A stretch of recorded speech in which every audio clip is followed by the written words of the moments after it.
Hi, welcome back again, and I'm going to unbox Redmi Note 9s. One, two, three.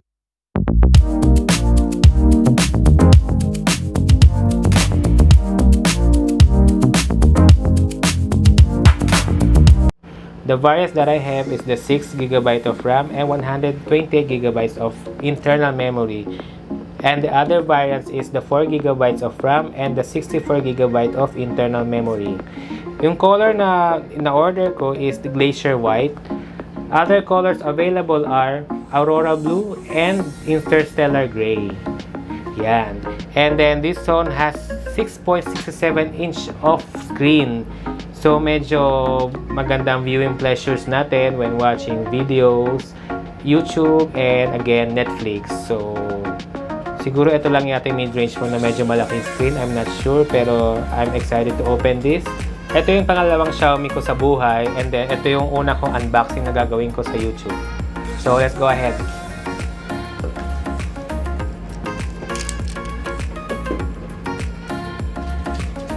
Actually, dati, nung nagtanong ako kung anong sabihin ng... By the way, this is global version. And speaking of global version, tumawag ako dati, nag-inquire ako, sabi ko, ano po ba ibig sabihin ng global version? Sabi ng customer service representative, pandaigdigan na version. Oo nga naman, tama nga naman sila. So, medyo napahiya ako dun. Anyway, continue with the unboxing. Plastic.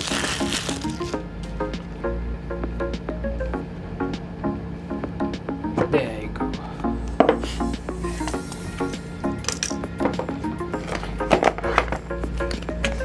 Here's the phone.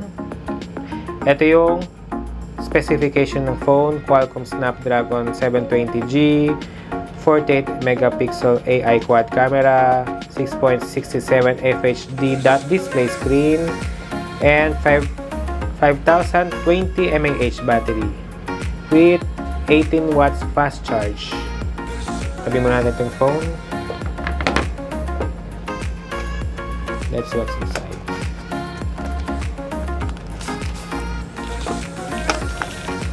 Okay, here's the paperwork. Yan. And then the jelly case. So, clear jelly case. Plain lang siya. And then, wait. Tingnan pa natin baka may naman pa sa loob. Yun. The SIM ejector pin. Diyan. The charger.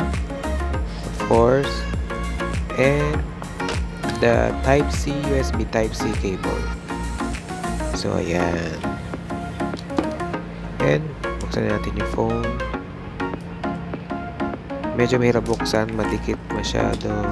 Okay. Yan. Okay, there you go.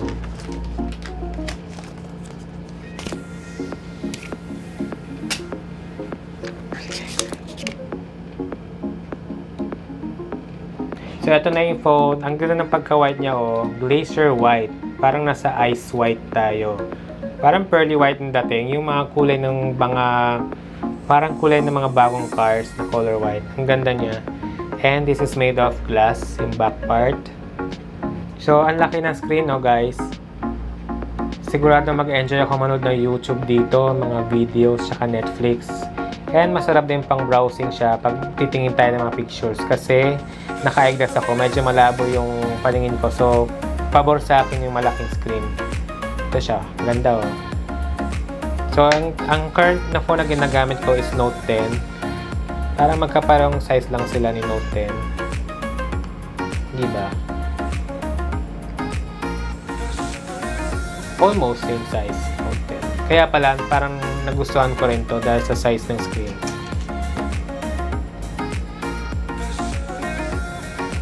For the camera, it has 48 megapixel AI quad camera, 48 megapixel ultra high resolution primary, 8 megapixel ultra wide camera, 5 megapixel macro camera, and 2 megapixel depth sensor camera. And from the front camera, it has 16 megapixels.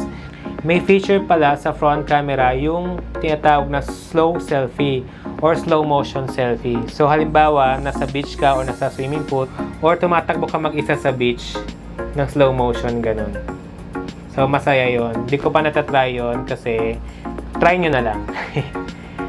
For the video, the rear camera or the back camera can do up to 4K at 30 frames per second, while on the front, the video can do up to 1080p at 30 frames per second. So medyo good quality nila dito sa front and back camera. This phone is run by Android 10 MIUI 11 with a chipset of Snapdragon 720G. Ayan. Medyo maganda siya, oh. And clear.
For the battery, it has 5020 mAh. This phone supports 18 watts fast charge and the charger included is 22.5 watts.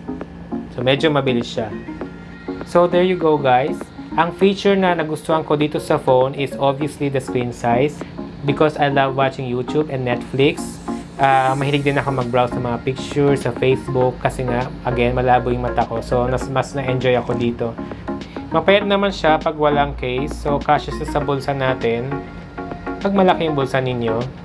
At isa pang feature na gustuhan ko dito is the FM radio. So no need to install third-party FM radio. Kaya nga lang, you still need an earphone to connect for the FM player to play. Unfortunately, this phone does not come with an earphone. Nagustuhan ko rin yung photos and the video quality. For me, this is an all-around phone. Okay din siya sa gaming. Malaking screen for gaming, okay na okay sa akin. So far, wala pang complaints for my initial impression for this phone. And the initial review, okay na okay siya sa akin. For the price of 10,490 for 4GB of RAM and 64GB of internal memory variant, and 11,990 for 6GB and 128GB variants. So, depende na sa inyo kung anong pipiliin ninyong variants. Kasi kung mahilig kayo mag-pictures and mag-take ng videos, mga outing ninyo, mga gimmick ninyo with your friends, so, piliin nyo na yung 128GB na variants. Anyway, ang expandable naman siya up to 512GB of external memory. So, I'm sure mag-enjoy kayo sa phone ito. Mid-range phone. ako nag-enjoy ako, mas lalo na sa color white. Ngayon lang ako nagkaroon ng color white na phone. So, there it is guys. Again, I hope you enjoyed watching this video. And until next time, see you again. Bye!